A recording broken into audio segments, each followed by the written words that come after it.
today because it's kind of odd to be in the position of saying, so, government is terrible, it hurts us, it takes away our liberty, it causes all these problems. So, why don't you help me become part of government? As you can imagine, that provides, a couple of challenges in thinking about the reasons why I'm asking you to support me as I announce for House District 80. So I am going to be running as representative for House District 80. I'm so excited. I'm so honored to have been asked by so many different people, and I'm happy that we are in a position, that me and my husband, he's somewhere around here, that we're in a position. Thank you, sweetie. I'm so glad that we are in a position that this will be a viable option and that we are really going to be able to dedicate our time to this spring. The primary election is coming up on May 20th, and so that gives us exactly 100 days until early voting. 100 days from today until April 28th for us to knock on 10,000 doors and communicate with all the voters here in Brookhaven, Sandy Springs, and Chamblee and tell them why freedom, liberty, and limited government are the right choice for us here and the right choice for the state of Georgia. So just a little bit about me. Most of you know me already, but one of the reasons that I'm even in this position in Georgia politics is because I was elected as a delegate to the Republican National Convention in 2012. And it was an eye-opening experience, to say the least. I was elected based on my speech. I didn't realize that most of the time delegates aren't really elected. They're sort of selected in advance, and it's just a reward for your participation in the party. And I didn't realize why so many people were so angry at me. And they were angry because they thought I had taken someone's spot who had been working really hard. And that was just not nice of me to do. When I really thought, we elect delegates, and so that's what you do. You give your speech, you get elected, and that was my naivety, I suppose. So I went down to the convention. I had been elected as a delegate to represent Rick Santorum, who had then dropped out of the race. And I was going to support Ron Paul. I was going to support him and vote for him at the National Convention. Well, once I got down there, apparently you don't make your own choices. I didn't realize that either. Apparently you do what you are told by the leadership of the Georgia Republican Party. So on Sunday at the brunch with Governor Deal and Chairman Sue Everhart and RNC Chairman Brinks Priebus and all of our constitutional officers here in Georgia, they said, all right, all of our delegates stand up. And silly me, I thought, maybe they're all going to clap for us. That was not the plan. They said, now does anyone here not support Mitt Romney? And everybody sat down as fast as they could. And I was the only one left standing. And I didn't feel as awkward as it apparently seemed to everyone else.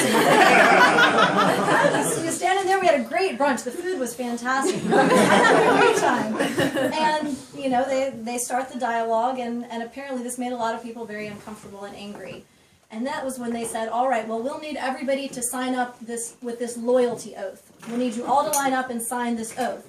And I had checked the law. I had looked at my obligations as a delegate. I needed to make sure that I wasn't doing anything wrong, and I wasn't. There was no legal obligation to support someone that someone told you to support. Right. That's not why you're elected as a delegate. You're elected to represent the people of your district and their will, and to represent your conscience. And so I didn't sign the loyalty oath. I didn't get in that line and sign it.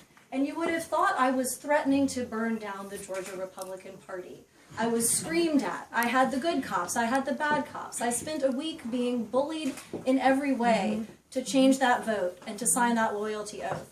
And I'm not going to lie, there were moments where I actually had questions about, is this the right thing to do? Should I just go along and say, well, maybe I'll just go along just to make it... Just to shut them up. Just to shut them up. That would be the right choice for everybody. Because they come at you with honeyed words. They say, oh, well, we'll give you the chance to speak to everyone. You'll actually get to pursue your principles more if you do this. And it sounds crazy in a room full of people like this, but it actually sort of makes sense when you're hearing it from a room full of people in suits. Oleg is here. He knows what it was like, too, to be one of those dissenters. And so that's why I'm running, because I have that experience of standing up to the bullying, of having the backbone that you need to when the Speaker of the House or House leadership says, well, that's just not the way it's done. You need to vote this way because that's what we're all doing. And you're not going to have a future in Georgia politics unless you vote the way we tell you. Well, if that's what it takes to have a future in Georgia politics, then no thank you. But I don't think they're right. And I think the reason they're saying that is because they're scared. They're scared of everyone in this room and the fact that we are all here because we believe in freedom and limited government.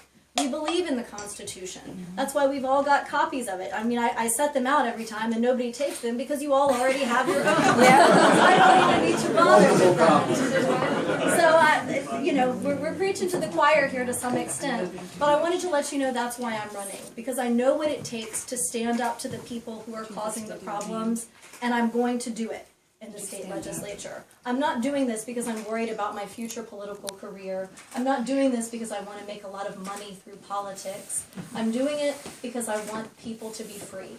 As a public defender, I see what is happening to the most poor and vulnerable people in our societies, and it's horrible. And they can do it to everyone. They're just choosing to do it only to certain people now. But they are putting into place right now all of the steps they need for a police state. And I know that sounds extreme. There are probably a lot of people who think that's crazy talk, but it's not. There are structural problems with our system of government that need to be addressed, and they're not going to be addressed by people who are just going along to get along like the ones that we have in the State House now. So I promise you that I will always have the backbone to stand up for what is right. I will always be accountable to the people in this room, the people in this district, and everyone who believes in the tenets of the Georgia and the United States Constitutions. So we're up against a lot. We're up against a lot. That's the only way to put it. We're up against someone who thinks it's funny to mock me as being Ron Paul-inspired primary opposition.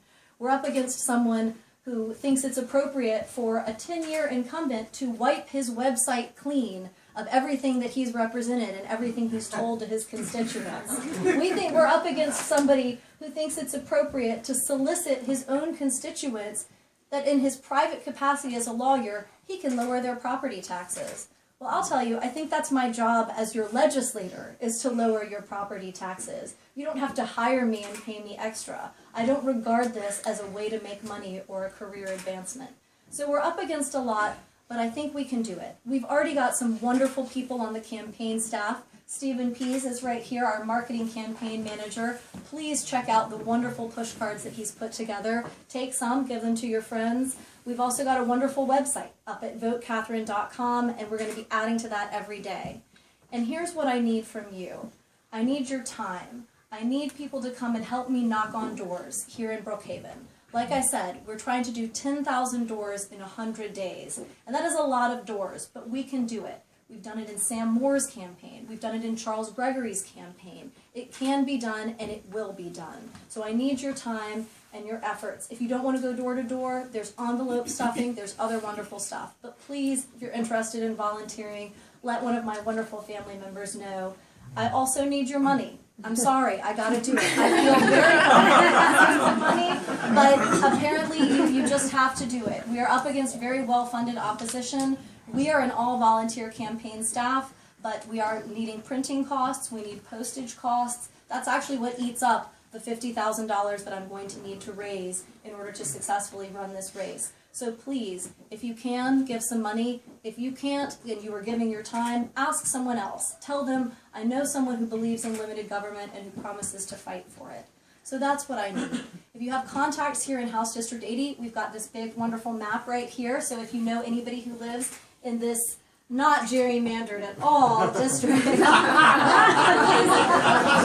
the state of Texas. Stretched out, Where's Austin? Well, so we're right down here, and so we've got all of this part of Sandy Springs in Fulton County. We've got Brookhaven right here, and we've got Chamblee right here, a little slice of that. So if you know anyone in any of those areas, old college friends, friends from work, people that you met through a group or an activity, we want to talk to them and understand what they want, what they need for House District 80. So please, that's what I need from you. And what I will give you in return, I promise, is a backbone at the Georgia House of Representatives. I promise to always. Woohoo!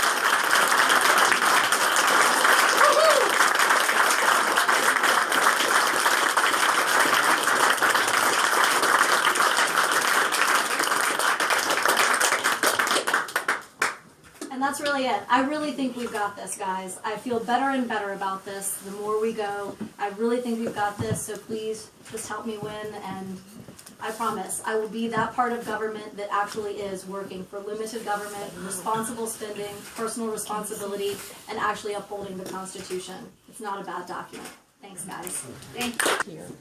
We understand that, you know, Charles Gregory is our shining star in the legislature. He shows what one person can do if they are not cowed, if they are not bullied by leadership. But he does need a second, and I think Sam Moore is going to give him that second. I think we've got some other folks here. Chris Deraney, who is running in House District 78. Chris, over here. Anybody who wants to support him, he is a champion of freedom and liberty in a very heavily Democratic district who's got some challenges, but I think he's going to make it. We've got Stephen Fellows running as well, so these are all people who are worthy of your time and attention. And thank you all so much for taking time out of your day. You have a question, Ms. Bernard? Yes. Well, you know, Greg's List Live, part of the press. Unbiased until just now, your speech has convinced me. Wonderful to hear.